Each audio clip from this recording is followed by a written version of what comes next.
Queridos hermanos, para mí es un privilegio compartir con ustedes la palabra de Dios y quisiera que antes de empezar nuestro estudio pongamos este tiempo en manos de Dios. Amado Padre eterno, gracias Señor por la oportunidad que me das de compartir tu palabra. Te pido que ilumine nuestros corazones, Señor, que abras los ojos de nuestro entendimiento y que a través de tu Espíritu podamos deleitarnos en tus escrituras. Que tus escrituras nos llenen de esa fuerza, ese vigor que necesitamos para arraigarnos en ti, para que nuestra fe crezca, Señor, y para que la gente que no ha oído de ti te conozca. En el nombre de Jesús. Amén. Muy bien. Bueno, mis hermanos, pues los versículos que voy a leer a continuación, seguramente los habrás escuchado en múltiples ocasiones. Si eres cristiano, seguramente muchas veces, o si es la primera vez que abres tu Biblia o escuchas un mensaje bíblico, por favor presta mucha atención a lo que voy a leer. Abre tu Biblia en el libro de Romanos, en el capítulo 1. Voy a leer a partir del versículo 16. Y mientras buscas Romanos, te recomiendo que cada vez que escuches el mensaje de un predicador, te asegures que lo que está diciendo es lo que dice la Biblia. Esto es muy importante. Hoy predicadores en internet sobran, hay muchísimos predicadores. El punto es que muchos predican lo que les conviene y no se apegan a las Sagradas Escrituras. Lo que yo te voy a enseñar el día de hoy, verifícalo en tu Biblia. Entonces, empecemos. Dice el versículo 16. Porque no me avergüenzo del Evangelio, porque es poder de Dios para salvación a todo aquel que cree, al judío primeramente y también al griego. Porque en el Evangelio la justicia de Dios se revela por fe y para fe, como está escrito, mas el justo por la fe vivirá. Y en una sociedad en la que escribió Pablo, estamos hablando del siglo I, decir que no se avergüenza del Evangelio, cuando los romanos consideraban la crucifixión como una vergüenza, cuando los judíos consideraban como una maldición morir en una cruz, decir que Jesús era Rey y Salvador podría ser motivo de burla. Y sin embargo, Pablo dice, yo no me avergüenzo del Evangelio, porque es poder de Dios para salvación. ¿Para salvación de qué? Esa es una gran pregunta, es una muy buena pregunta, porque cuando una persona se está ahogando y es rescatada, está a salvo. Cuando alguien se accidenta y llegan los servicios médicos de emergencia, está a salvo. Cuando un estudiante no estudia y el maestro no se puede conectar a su clase, está a salvo. Pero, como verás, usamos de muchas maneras la palabra salvación. Y no importa cómo la uses tú, importa cómo la usa Dios. Y es lo que vamos a ver el día de hoy. ¿A qué se refiere Dios con la salvación? Porque dice que estará salvo todo aquel que cree. Al judío primeramente, porque de ahí viene Jesús y es el pueblo elegido por Dios. Y también al griego, porque representa a todos los gentiles. Y tú y yo somos gentiles, todos los que no somos judíos. Representa a todo el mundo. En ese entonces, cuando escribió Pablo, era todo el mundo conocido. También había salvación para ellos. Y me dirás, bueno, pero Juan, ¿no me has dicho a qué te refieres con salvación? ¿A qué se refiere Dios con salvación? Y yo te diré, bueno, tranquilo, estamos empezando, allá vamos. Mira el versículo 17, dice, porque en el Evangelio la justicia de Dios se revela por fe y para fe, como está escrito, mas el justo por la fe vivirá. La justicia de Dios es el tema principal de la carta de Pablo. En la carta de los Romanos tiene un tema principal y ese tema es la justicia de Dios. Y esa justicia se va revelando de fe en fe. Y vemos que el justo vivirá y ahí está tu primera respuesta.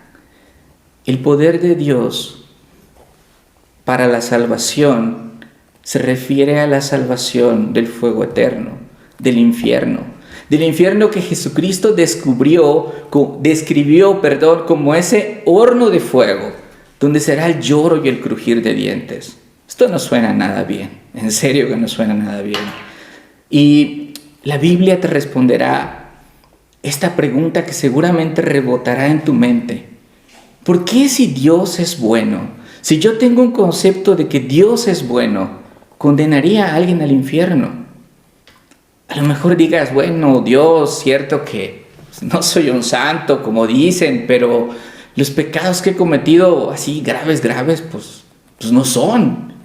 Hoy te invito a que seas autocrítico y que te imagines que estás delante del tribunal de Dios. Ahí está Dios como el gran y justo juez. Tu vida pasará delante de ti el día de hoy como en una pantalla. Ahí estarán las evidencias. Estás callado y solo te corresponde escuchar. Al final, Dios emitirá un juicio y sabrá si eres inocente o culpable. Y si eres culpable, necesitas tal vez que alguien te salve de esa situación. Así que la respuesta a la pregunta ¿por qué Dios condenaría a alguien? Vamos a encontrarla en los versículos del 18 hasta el final, el 32, pero vamos a dividir este estudio en dos partes. Y hoy vamos a estudiar del versículo 18 al versículo 25. Voy a leer lo que vamos a estudiar y luego lo vamos a desglosar. Versículo 18. Porque la ira de Dios se revela desde el cielo contra toda impiedad e injusticia de los hombres que detienen con injusticia la verdad. Porque lo que de Dios se conoce les es manifiesto, pues Dios se los manifestó.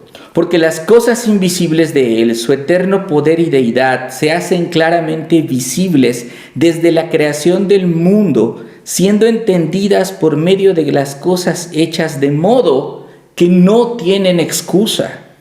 Pues habiendo conocido a Dios, no le glorificaron como a Dios ni le dieron gracias, sino que se envanecieron en sus razonamientos y su necio corazón fue entenebrecido. Profesando ser sabios se hicieron necios y cambiaron la gloria del Dios incorruptible en semejanza de imagen de hombre corruptible, de aves, de cuadrúpedos y de reptiles. Por lo cual también Dios los entregó a la inmundicia en las concupiscencias de sus corazones, de modo que deshonraron entre sí sus propios cuerpos, ya que cambiaron la verdad de Dios por la mentira, honrando y dando culto a las criaturas antes que al Creador, el cual es bendito por los siglos. Amén. Entonces, ¿por qué si Dios es bueno condenaría a alguien en el infierno? ¿No se supone que Dios es amor, amor y mucho amor? Bueno, empecemos este desglose entonces. Dice la Biblia que la ira de Dios se revela desde el cielo contra toda impiedad e injusticia de los hombres que detienen con injusticia la verdad. La ira de Dios es algo de lo que muy poca gente le gusta hablar. Pero hay una realidad aquí. A Dios no le gusta el pecado. En realidad le molesta. Él es colérico con el pecado y eso no debe sorprenderte. Dios es perfecto y si Dios ama con perfección, también aborrece con perfección. Dios no se deleita con el pecado, mis amigos. Pero no te confundas. Dios no es como tú. Él es un Dios santo. Por lo tanto, su ira es santa. Él no te aventaría el celular en la cara porque le molestaste. O te bloquearía del WhatsApp. O de puro coraje publicaría algo en Facebook. Esa no es la ira de Dios. Dios está airado contra el pecado. Y desde luego contra el pecador que detiene con injusticia la verdad. Si tú eres de los que menosprecian la verdad de las Escrituras, mi amigo, estás en problemas. Si tú eres de los que lleva una vida de pecado, corrígela. Porque Dios está enfurecido con esta clase de comportamiento. Dice el salmista, en el Salmo 76:6, si lo quieres anotar, ¿y quién podrá estar delante de ti cuando se encienda tu ira? Le dice a Dios. Y tú sabes la respuesta. Nadie, absolutamente nadie. No tengas dudas que la ira de Dios se ha demostrado a través del tiempo en las Escrituras. Lo vemos desde Génesis, desde el principio en el pecado de Adán. Lo hizo y vemos la ira de Dios cuando destruyó a casi toda la raza humana con el diluvio.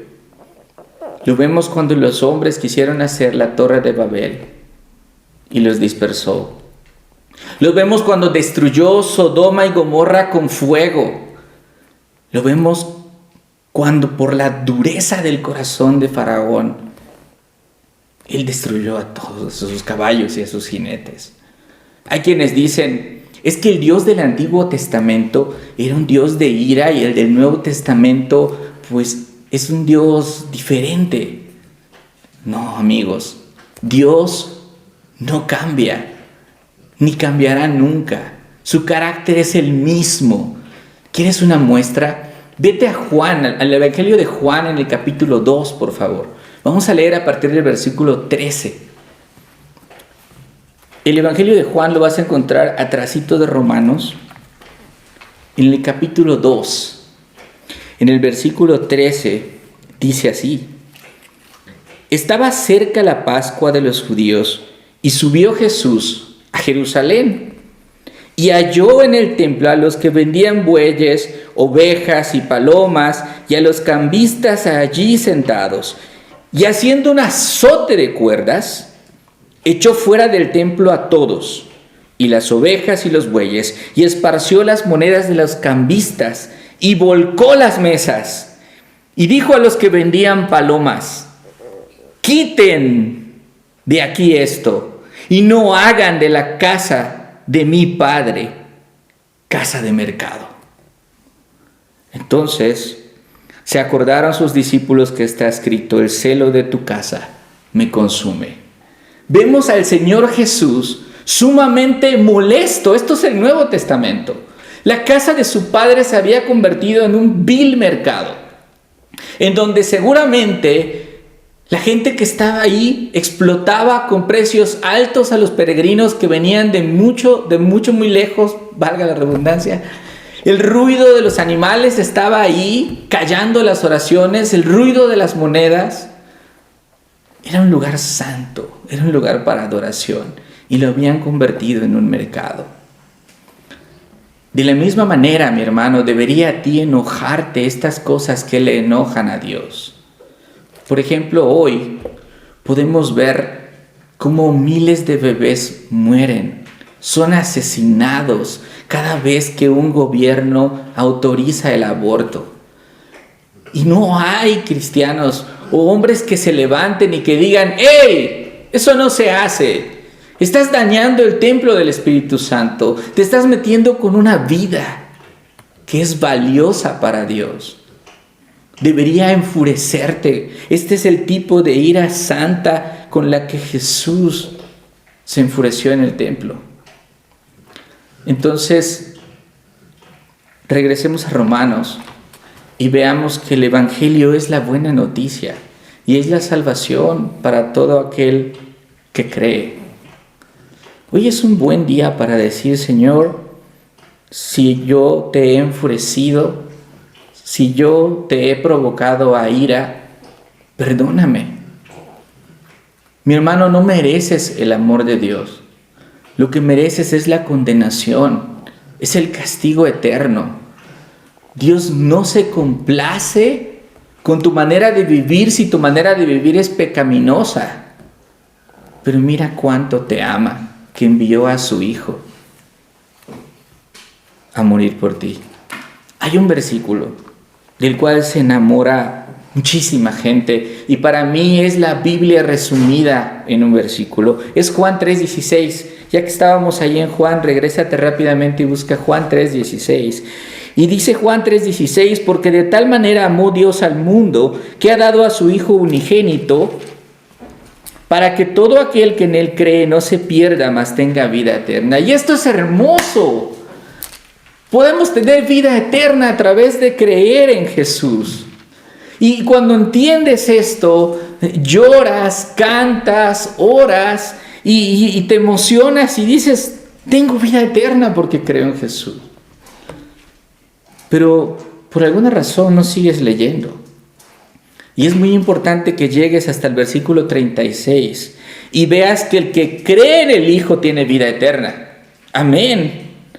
Pero el que se rehúsa a creer en el Hijo no verá la vida eterna, sino que la ira de Dios está sobre él. Y no hay manera que puedas arrancar este versículo de tu Biblia. Ahí está. Aun cuando quisieras que no esté, ahí está. Y la ira de Dios está sobre todo aquel que no cree.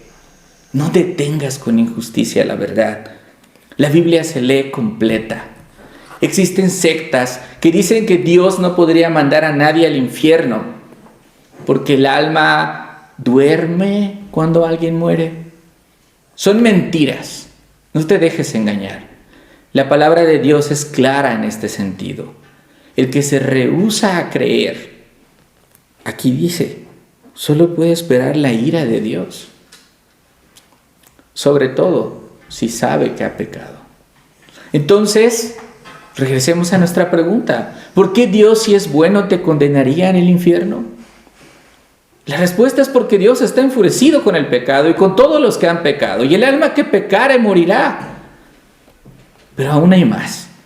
Apenas vamos en el versículo 18. Vamos al versículo 19. Y dice, porque lo que de Dios se conoce les es manifiesto, pues Dios se los manifestó. No importa si llevas 20 años leyendo la Biblia o jamás la has leído. Dios ha puesto en tu corazón que Él existe. Y lo ha hecho claramente visible ante tus ojos. Mira el versículo 20. Porque las cosas invisibles de Él, su eterno poder y deidad, se hacen claramente visibles desde la creación del mundo, siendo entendidas por medio de las cosas hechas, de modo que no tienes excusa. Escucha bien eso, mi hermano, no tienes excusa. Echémosle un vistazo a la creación. Mira cómo funciona tu cuerpo. Mira lo impresionante que puede ser sembrar una pequeña semilla y ver una flor salir de ahí un tiempo después. Mira cómo crece un bebé en el vientre de su madre y años después se convierte en un hombre. Eso es un milagro. Busca el Salmo 19. El Salmo 19, en los versículos del 1 al 3, nos dan la evidencia de lo que está hablando Pablo. Dice a partir del versículo 1, los cielos cuentan la gloria de Dios y el firmamento anuncia la obra de sus manos.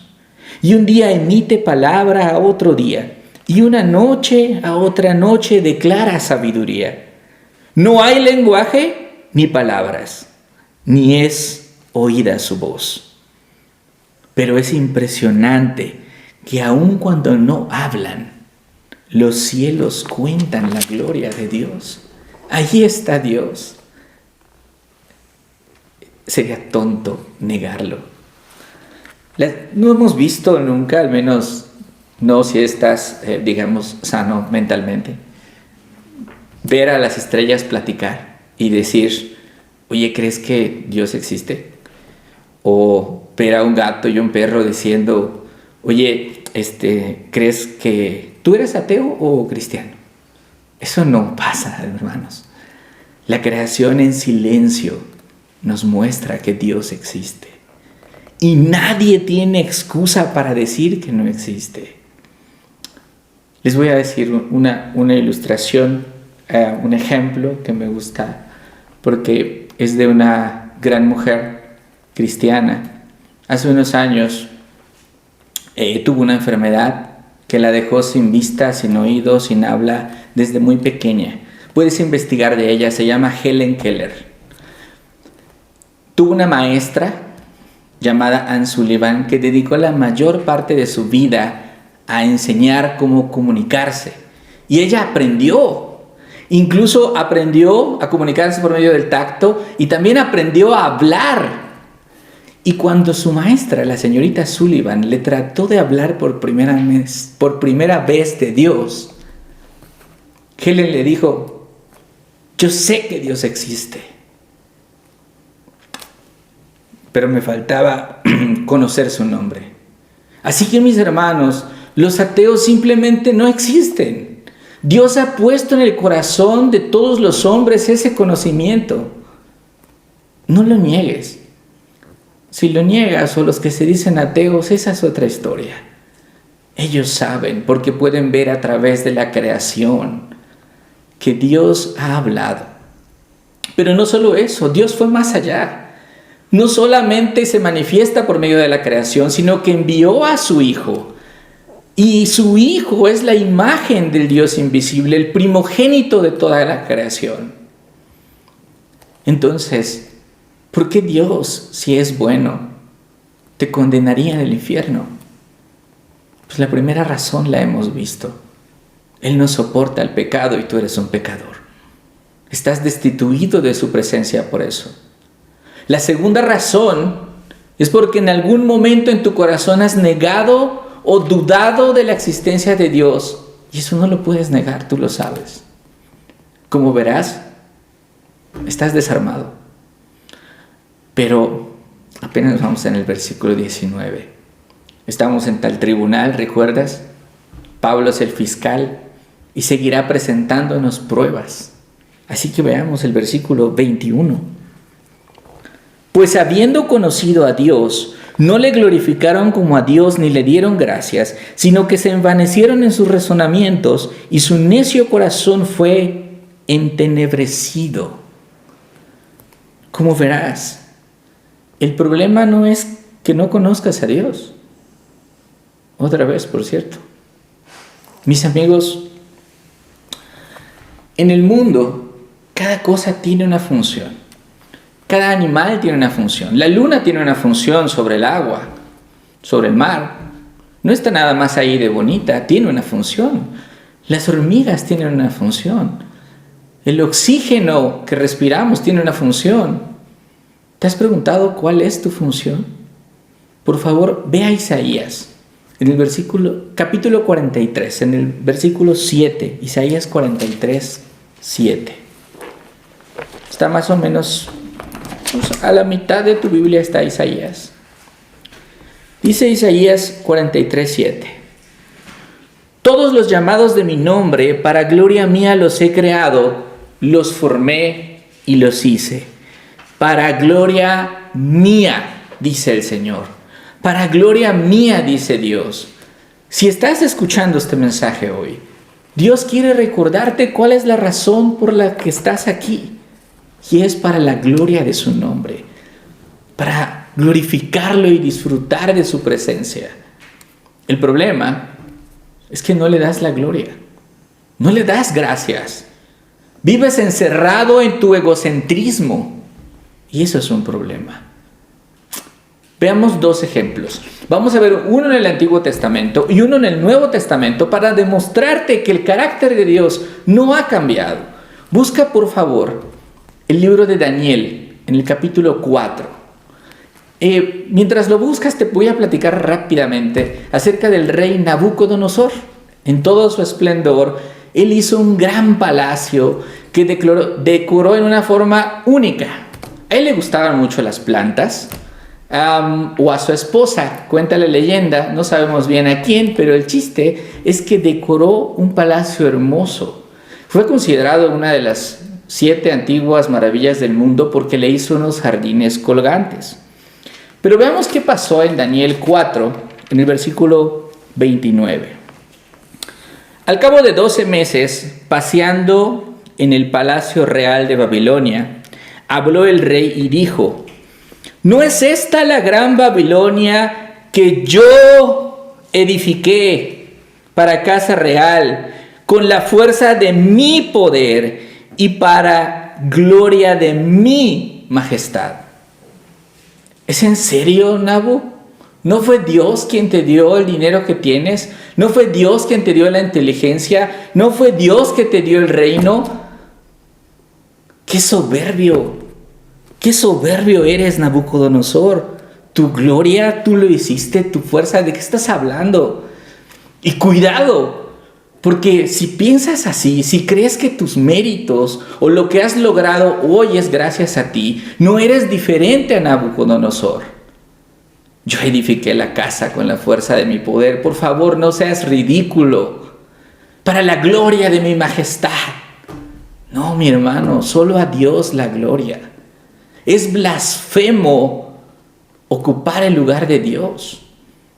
Ese es precisamente el espíritu del anticristo, que se sienta en el lugar de Dios y dice: adórenme, mírenme qué bueno soy. Vean qué le pasó.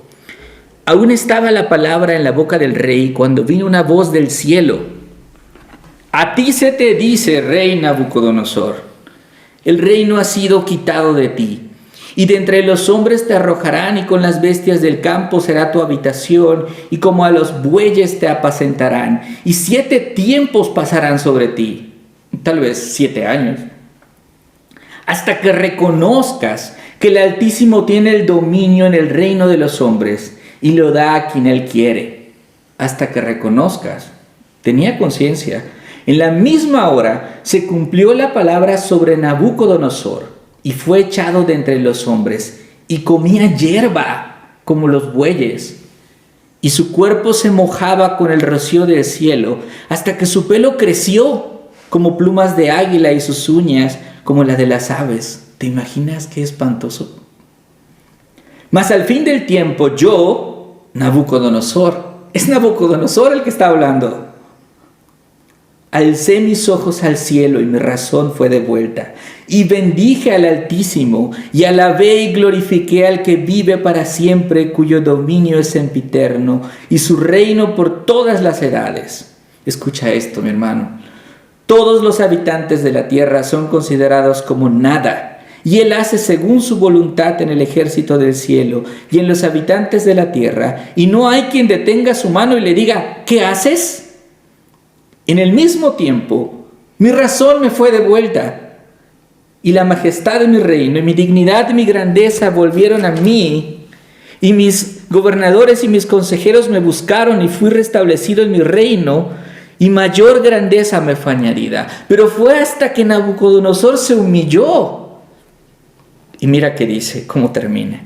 Ahora yo, Nabucodonosor, alabo, engrandezco y glorifico al Rey del cielo, porque todas sus obras son verdaderas y sus caminos son justos, y Él puede humillar a los que andan con soberbia. Así que, mi hermano, ten en cuenta que todo lo que tienes es gracias a Dios. No seas soberbio, dale la gloria a Él.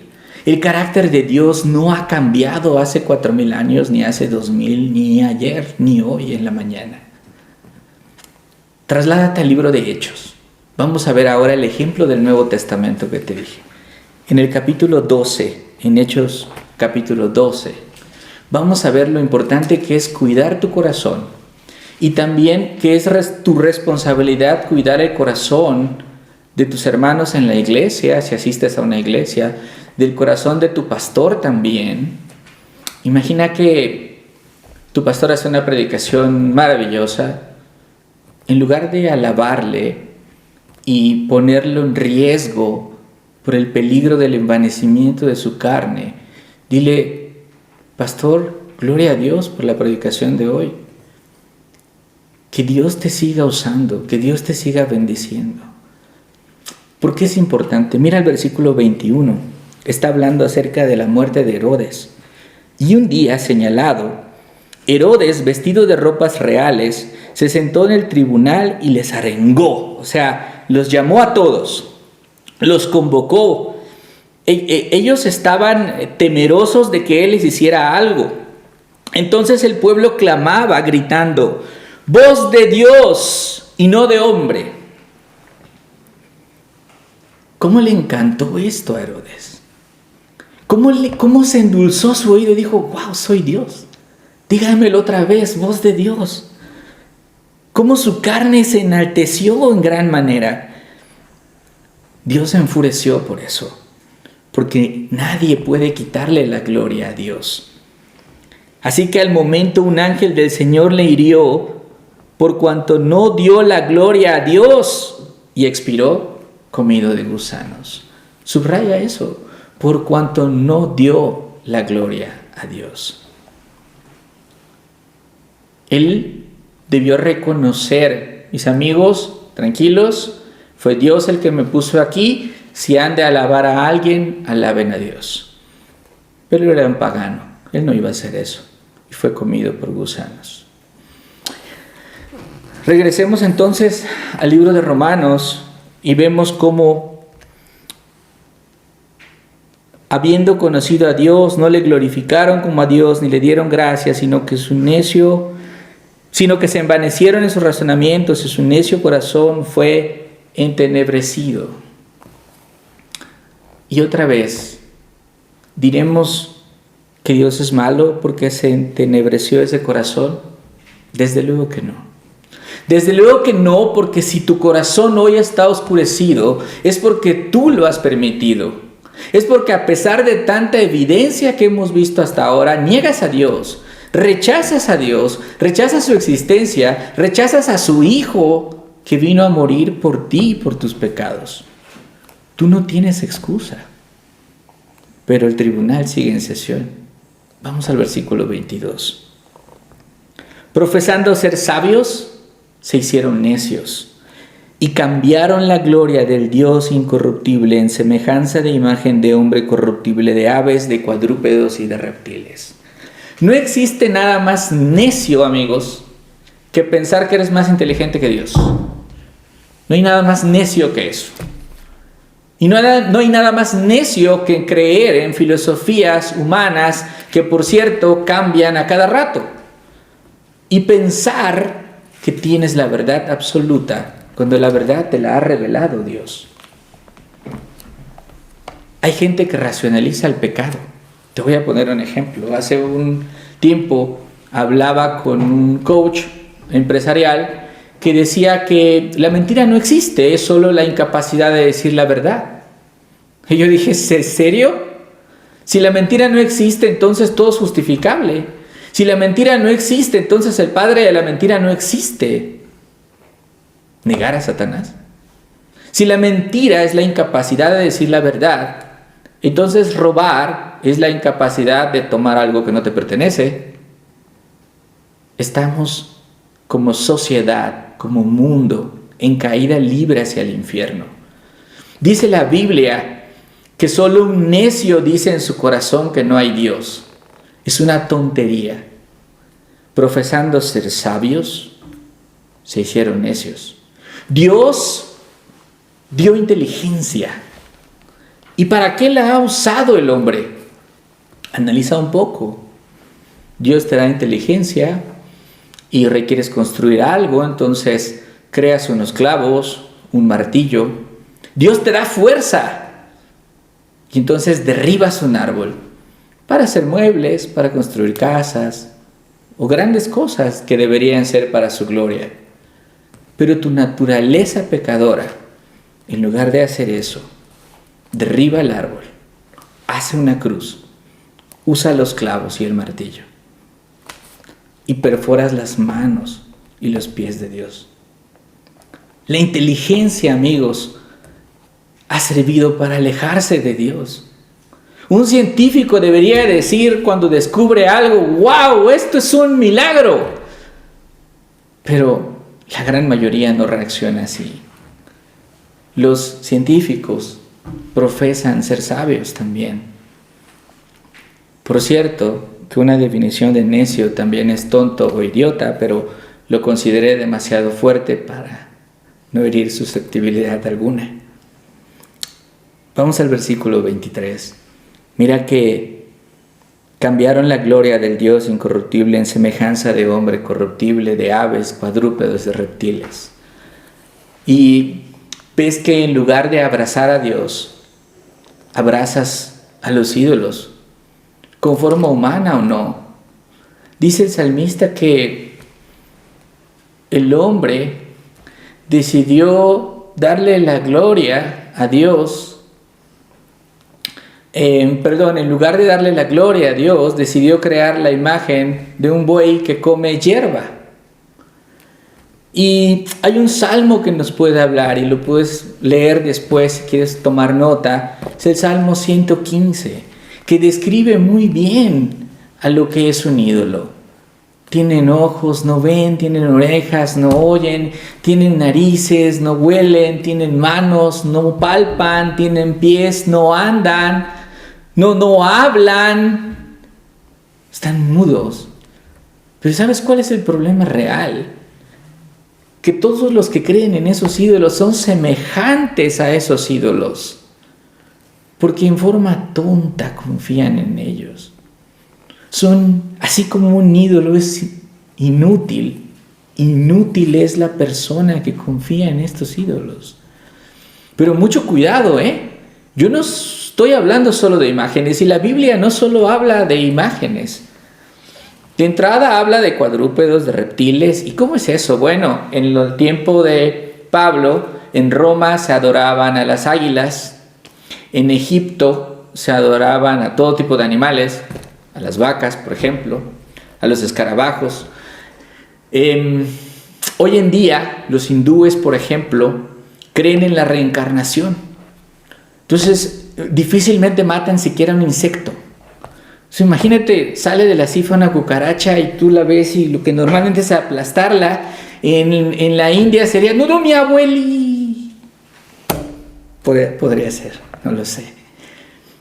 Ellos creen en eso, pero esto es idolatría. Mi hermano, tú que me escuchas, tú que estás viendo este video, cuida tu corazón, porque los ídolos no solo son estos que acabo de describir. Un ídolo también puede ser tu trabajo, la avaricia, el juego, las pasiones desordenadas, esos deseos de la carne, esa forma en la que tú miras a lo mejor al sexo opuesto. Eso también es idolatría. Idolatría es todo aquello que le quita a Dios el trono de tu corazón. Vamos al versículo 24.